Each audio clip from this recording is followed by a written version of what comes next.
ఇక్కడ విచ్చేసిన పాత్రికేయ మిత్రులందరికీ హృదయపూర్వక నమస్కారాలు తెలియజేస్తాం. ఈరోజు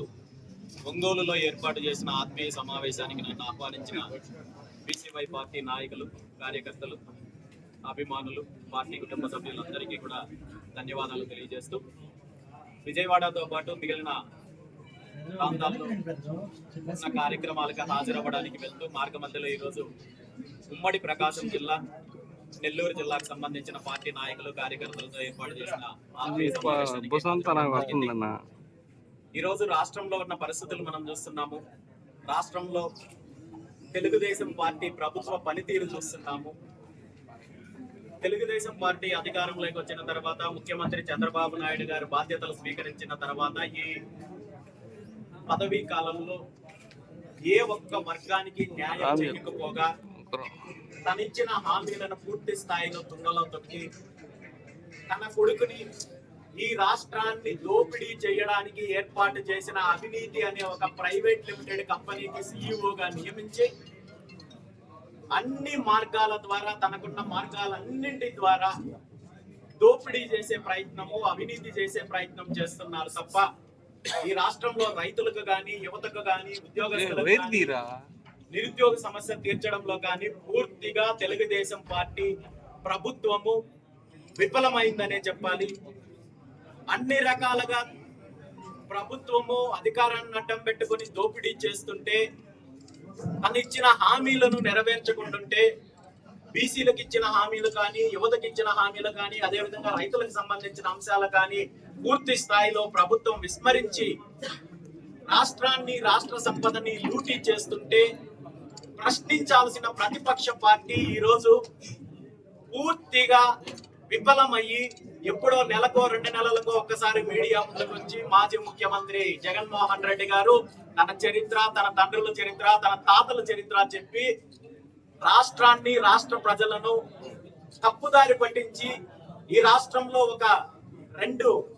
పార్టీలు ఉన్నాయి అని చెప్పే కంటే కూడా, అధికార పార్టీ, ప్రతిపక్ష పార్టీలు ఉన్నాయని చెప్పే కంటే కూడా 2 ఏదైతే తోడు దొంగల యొక్క పార్టీలు ఒక డ్రామా కంపెనీని తెరచి రాష్ట్రాన్ని లూటీ చేసే ప్రయత్నం చేస్తున్నారు. కాబట్టి ఈ రోజు రాష్ట్రంలో ప్రజలకు జరుగుతున్న అన్యాయం పైన, పేదలకు జరుగుతున్న అన్యాయం పైన, రైతులకు జరుగుతున్న అన్యాయం పైన, నిరుద్యోగులకు జరుగుతున్న అన్యాయం పైన బీసీవై పార్టీ రాజీ లేని పోరాటాన్ని కొనసాగిస్తోంది. భవిష్యత్తులో పూర్తి స్థాయిలో పార్టీ నిర్మాణం చేపట్టి అన్ని వర్గాలకు బీసీవై పార్టీని చేరువ చేసే దిశగా అతి తొందరలోనే బీసీవై భరోసా యాత్రను ప్రారంభించబోతున్నాము. ఈ యాత్ర ద్వారా ఆంధ్రప్రదేశ్ రాష్ట్రంలో ఉన్న ప్రతి ఇంటికి బీసీవై పార్టీ యొక్క సిద్ధాంతాలు, ఆశయాలను చేర్చడంతో పాటు ఈ 2 పార్టీల యొక్క దోపిడీ వ్యవస్థను పూర్తి స్థాయిలో రూపుమాపడం కోసము బీసీవై పార్టీ కృషి చేస్తుందని చెప్పి తెలియజేస్తూ, అదేవిధంగా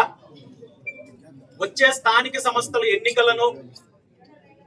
అధికార పార్టీ తెలుగుదేశం పార్టీ, ముఖ్యమంత్రి చంద్రబాబు నాయుడు గారు ఈ రాష్ట్ర ప్రజలను వంచి అనేక తప్పుదారుల్లో ఎన్నికలు నిర్వహించి ఎన్నికల లబ్ధి పొందాలని చూస్తున్నారు. ఒక పక్క కులగణన పూర్తి కాకుండానే, సమగ్ర కులగణన పూర్తి చేపట్టకుండానే, రిజర్వేషన్ల అంశం ఖరారు కాకుండానే స్థానిక సంస్థల ఎన్నికలు, మున్సిపాలిటీ ఎన్నికలకు వెళ్లే ఆలోచనలో ఉన్నారు. దీనిని బీసీవై పార్టీ పూర్తి స్థాయిలో వ్యతిరేకిస్తోంది. ఖచ్చితంగా సమగ్ర కులగణన చేపట్టి ఈ రాష్ట్రంలో బీసీలకు రిజర్వేషన్లకు సంబంధించిన అంశాన్ని నిర్ణయించిన తర్వాతే ఏ ఎన్నికైనా జరపాలని చెప్పి ఇప్పటికే అనేక రకాలుగా పోరాటం చేస్తున్నాము. దీనిపైన న్యాయస్థానంలో కూడా పోరాటం చేయడానికి బీసీవై పార్టీ సిద్ధంగా ఉంది. ఏది ఏమైనా ఈ రాష్ట్రంలో ఉన్న అధికార, ప్రతిపక్ష పార్టీల యొక్క నిజ స్వరూపాన్ని ప్రజలకు వివరించి భవిష్యత్తులో ప్రత్యామ్నాయ